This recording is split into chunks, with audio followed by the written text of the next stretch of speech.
Here are the causes of a pinched nerve in the neck or the back, or in the entire spine.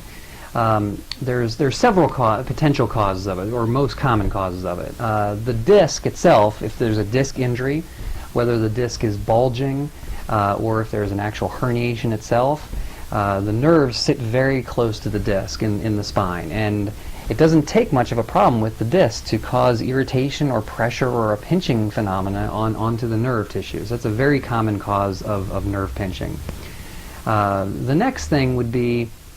if a joint is degenerative, if there's or if a disc or one of the facet joints is starting to develop arthritic wear and tear. Basically, if the disc space is decreased from that wear and tear process, you can imagine if things are starting to shrink down, the nerves that come out between there can get pinched in that space, and that can be very painful and is a very common cause of nerve pain, pinched nerve pain that we see.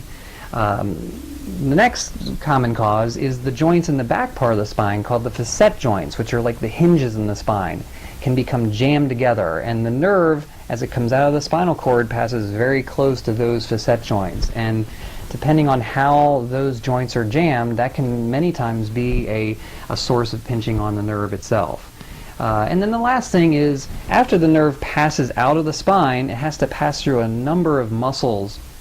whether in the lower back or in the neck, and depending on what's happening with those muscles, if there's tightness or spasm or imbalance in those muscles, they can also be a source of nerve pinching as well too. So those are the common causes of nerve pinching.